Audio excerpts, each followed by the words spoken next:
Buenos días. Hoy vamos a continuar con la Biblia en un año con Fray Nelson Medina. Todos los días son 3 textos, uno del Antiguo Testamento, un salmo y uno del Nuevo Testamento. La lectura demora entre 12 y 15 minutos. Debes sacar el tiempo ya que no es solo escuchar.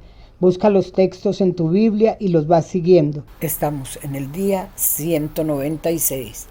Los textos para hoy son Segunda de Crónicas, capítulo 28, Proverbios, capítulo 21, versículos del 16 al 31 y Carta a los Romanos, capítulo 14.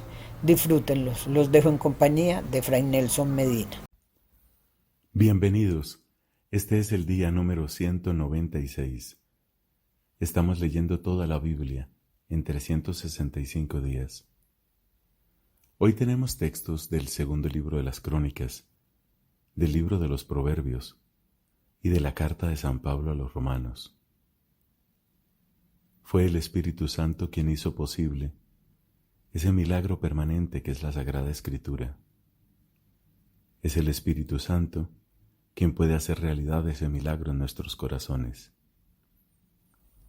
En el nombre del Padre, y del Hijo, y del Espíritu Santo. Amén.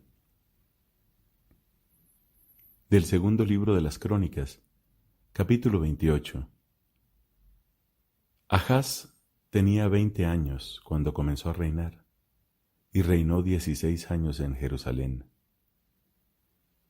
Él no hizo lo que es recto a los ojos del Señor, a diferencia de su padre David. Siguió los caminos de los reyes de Israel, e incluso hizo ídolos de metal fundido para los Baales.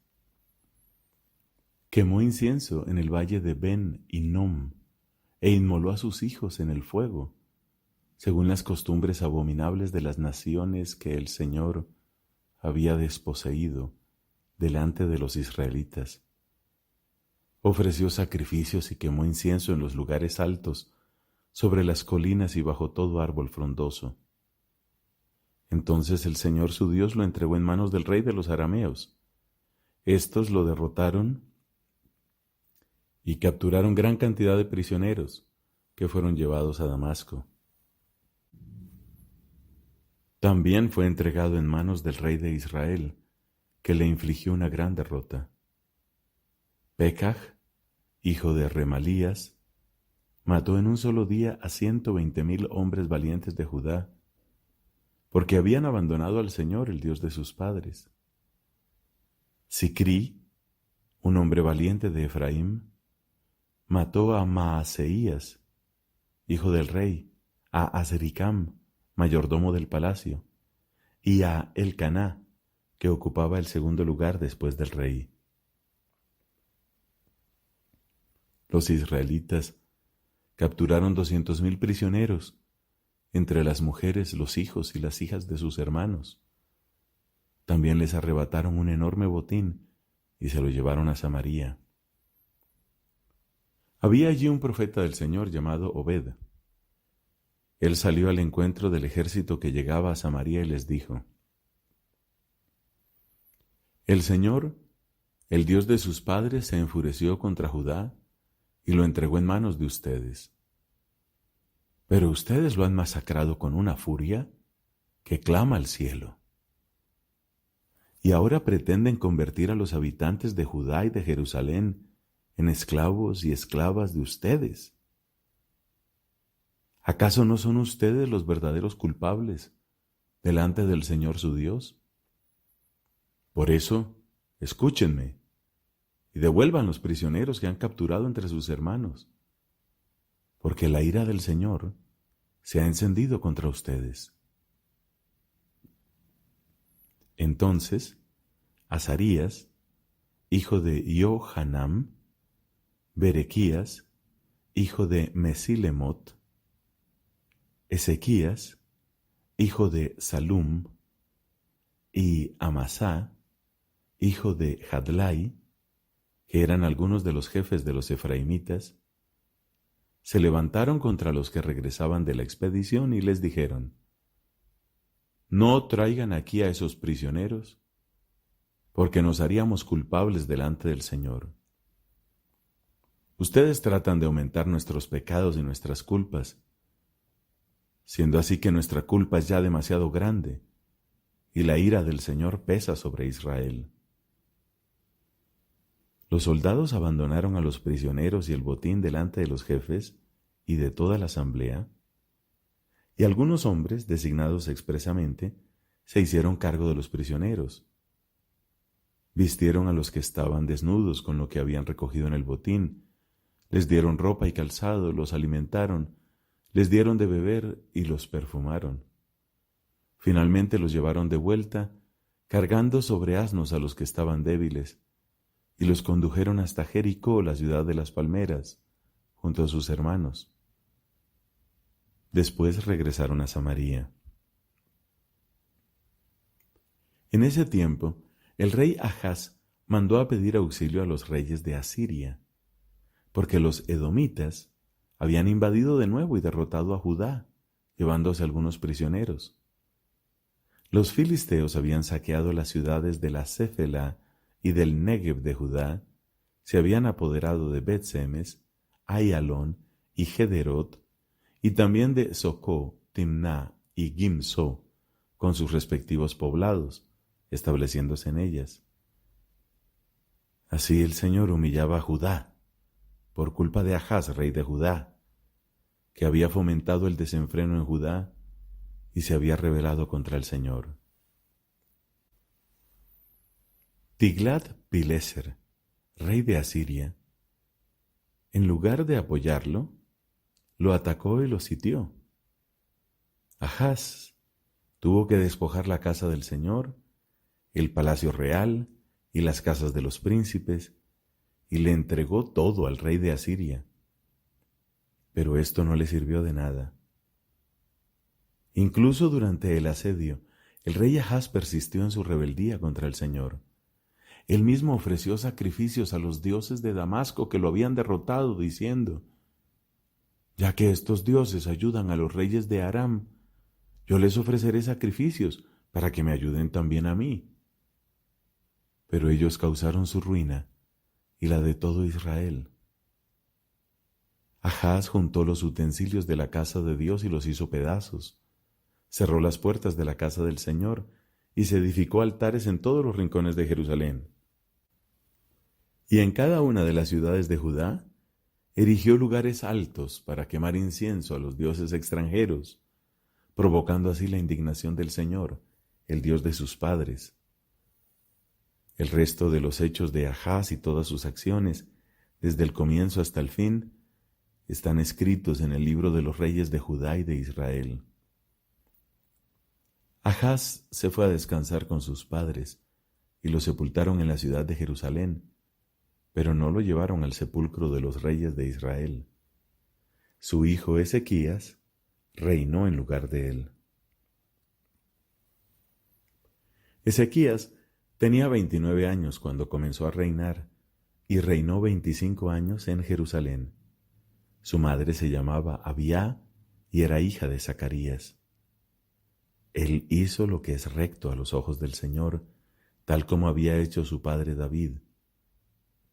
En el primer mes del primer año de su reinado, Ezequías abrió las puertas de la casa del Señor y las restauró. Después convocó a los sacerdotes y a los levitas, los reunió en el atrio oriental y les dijo: «Escúchenme, levitas, purifíquense ahora y purifiquen la casa del Señor, el Dios de sus padres, eliminando todas las impurezas que hay en el santuario. Porque nuestros padres se han rebelado y han hecho lo que es malo a los ojos del Señor nuestro Dios. Lo han abandonado y han apartado su rostro de la morada del Señor, volviéndole la espalda. También cerraron las puertas del vestíbulo del templo, extinguieron las lámparas y no ofrecieron más incienso ni holocaustos al Dios de Israel en su santuario. Por eso el Señor se irritó contra Judá y Jerusalén y lo convirtió en objeto de horror, de estupor y de burla, como ustedes pueden ver con sus propios ojos. Por eso nuestros padres cayeron bajo la espada y fueron llevados al cautiverio nuestros hijos, nuestras hijas, y nuestras mujeres. Ahora yo quiero hacer una alianza con el Señor, el Dios de Israel, para que aparte de nosotros el ardor de su ira. No sean negligentes, hijos míos, ya que el Señor los eligió a ustedes, para que estén en su presencia, los sirvan, le rindan culto y le ofrezcan incienso.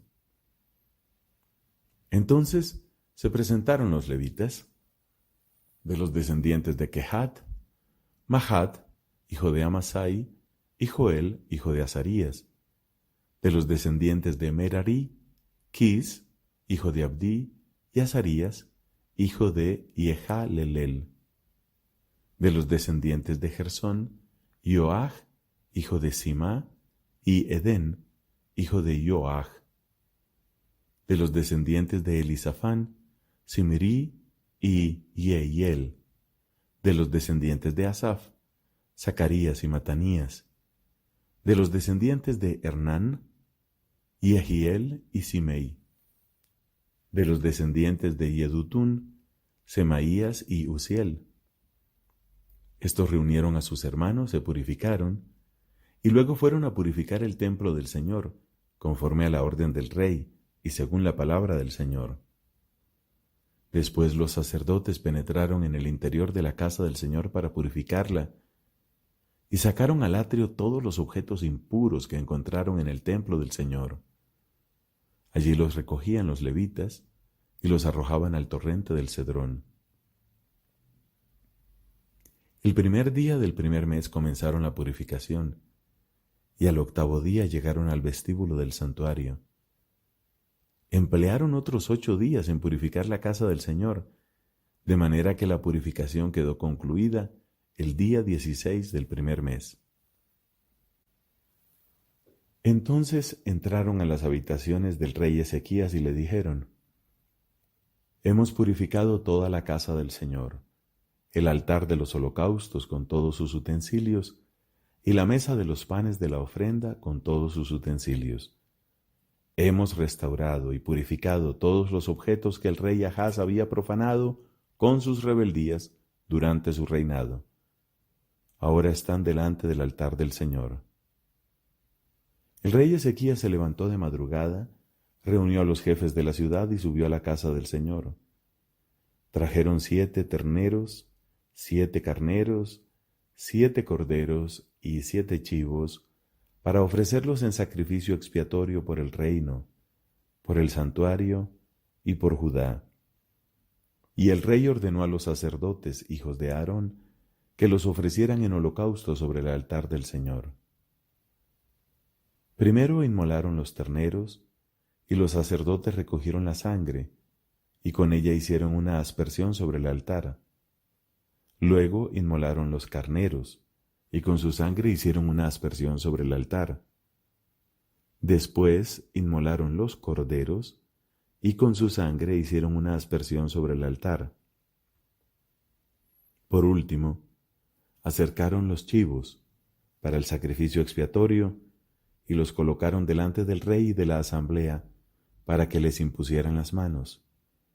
Los sacerdotes los inmolaron y con la sangre derramada sobre el altar ofrecieron un sacrificio expiatorio por todo Israel, porque el rey había ordenado que el holocausto y el sacrificio expiatorio se ofreciera por todo Israel. El rey instaló a los levitas en el templo del Señor con címbalos, arpas y cítaras, como lo habían ordenado David, Gad el vidente del rey y el profeta Natán. Este era en efecto un mandamiento de Dios que había sido dado por medio de sus profetas. Cuando los levitas estuvieron preparados con los instrumentos de David y los sacerdotes con las trompetas, Ezequías ordenó que se ofreciera el holocausto sobre el altar. En el momento de comenzar el holocausto, comenzaron también los cantos del Señor y sonaron las trompetas, acompañadas por los instrumentos de David, rey de Israel.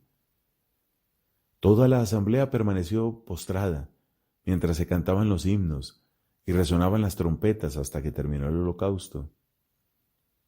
Cuando se terminó de ofrecer el holocausto, el rey y todos los que lo acompañaban doblaron sus rodillas y se postraron. Después, el rey Ezequías y los jefes ordenaron a los levitas que alabaran al Señor con las palabras de David y de Asaf el vidente. Ellos cantaron jubilosamente las alabanzas e inclinándose se postraron. Ezequías tomó la palabra y dijo: Ahora que ustedes han sido consagrados al Señor, acérquense y presenten en la casa del Señor sacrificios y ofrendas de acción de gracias. Entonces la asamblea ofreció sacrificios y ofrendas de acción de gracias, y los que eran generosos presentaron también holocaustos. El número de holocaustos que ofreció la asamblea fue de 60 terneros, 100 carneros y 200 corderos. Todo esto se ofreció como holocausto al Señor. Se consagraron también 600 terneros y 3,000 cabras y ovejas. Pero como los sacerdotes eran pocos, y no daban abasto para degollar todas las víctimas de los holocaustos, sus hermanos levitas les ayudaron hasta que el trabajo quedó concluido, y los sacerdotes se purificaron, porque los levitas se habían mostrado más dispuestos a purificarse que los sacerdotes. Hubo una gran cantidad de holocaustos, además de la grasa de los sacrificios de comunión y de las libaciones para los holocaustos. Así quedó restablecido el culto en la casa del Señor. Ezequías y todo el pueblo se alegraron de que Dios hubiera predispuesto al pueblo, ya que todo pudo hacerse tan rápidamente. Palabra de Dios. Te alabamos, Señor. Del libro de los Proverbios, capítulo 21, versículos del 16 al 31. El que se extravía del camino de la prudencia, descansará en la asamblea de las sombras. El que ama el placer termina en la indigencia. El que ama el vino y la buena vida no se enriquecerá. El malvado servirá de rescate por el justo, y el traidor por los hombres rectos. Más vale habitar en un país desierto que con una mujer pendenciera y de mal genio. En la morada del sabio hay tesoros preciosos y perfume, pero el necio se los devora. El que va tras la justicia y la fidelidad encontrará vida, justicia y honor. El sabio toma por asalto una ciudad de valientes y abate la fuerza en que ella confiaba. El que guarda su boca y su lengua, guarda su vida de las angustias. Insolente se llama al arrogante y altanero, que actúa con excesiva soberbia. El deseo mata al perezoso, porque sus manos se niegan a trabajar. El malvado ambiciona todo el día, pero el justo da sin rehusar jamás. El sacrificio de los malvados es una abominación, cuanto más si se lo ofrece con infamia. El testigo mentiroso perecerá, pero el hombre que escucha siempre podrá hablar. El malvado se muestra atrevido, pero el que es recto afianza su camino. No hay sabiduría, ni inteligencia, ni consejo delante del Señor. Se equipa al caballo para el día del combate, pero la victoria pertenece al Señor. Palabra de Dios. Te alabamos, Señor. De la carta a los Romanos, capítulo 14. Sean comprensivos con el que es débil en la fe sin entrar en discusiones. Mientras algunos creen que les está permitido comer de todo, los débiles solo comen verduras. Aquel que come de todo no debe despreciar al que se abstiene, y éste a su vez no debe criticar al que come de todo, porque Dios ha recibido también a éste. ¿Quién eres tú para criticar al servidor de otro? Si él se mantiene firme o cae, es cosa que incumbe a su dueño, pero se mantendrá firme porque el Señor es poderoso para sostenerlo. Unos tienen preferencia por algunos días, mientras que para otros todos los días son iguales. Que cada uno se atenga a su propio juicio. El que distingue un día de otro lo hace en honor del Señor, y el que come también lo hace en honor del Señor, puesto que da gracias a Dios. Del mismo modo, el que se abstiene lo hace en honor del Señor, y también da gracias a Dios. Ninguno de nosotros vive para sí, ni tampoco muere para sí. Si vivimos, vivimos para el Señor, y si morimos, morimos para el Señor. Tanto en la vida como en la muerte, pertenecemos al Señor. Porque Cristo murió y volvió a la vida para ser Señor de los vivos y de los muertos. Entonces, ¿con qué derecho juzgas a tu hermano? ¿Por qué lo desprecias? Todos, en efecto, tendremos que comparecer ante el tribunal de Dios, porque está escrito: juro que toda rodilla se doblará ante mí, y toda lengua dará gloria a Dios, dice el Señor. Por lo tanto, cada uno de nosotros tendrá que rendir cuenta de sí mismo a Dios. Dejemos entonces de juzgarnos mutuamente. Traten más bien de no poner delante de su hermano nada que lo haga tropezar o caer. Estoy plenamente convencido en el Señor Jesús de que nada es impuro por sí mismo. Pero si alguien estima que una cosa es impura, para él sí es impura. Si por un alimento afliges a tu hermano, ya no obras de acuerdo con el amor. No permitas que por una cuestión de alimentos se pierda aquel por quien murió Cristo. No expongan a la maledicencia el buen uso de la libertad.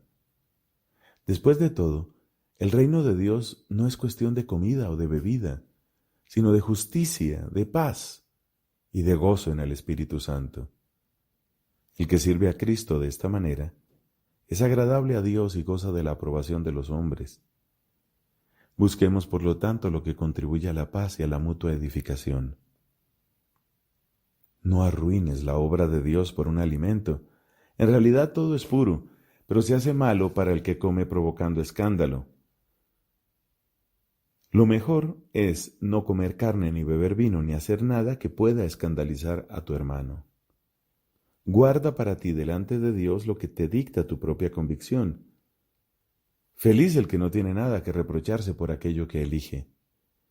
Pero el que come a pesar de sus dudas es culpable porque obra de mala fe, y todo lo que no se hace de buena fe es pecado. Palabra de Dios. Te alabamos, Señor.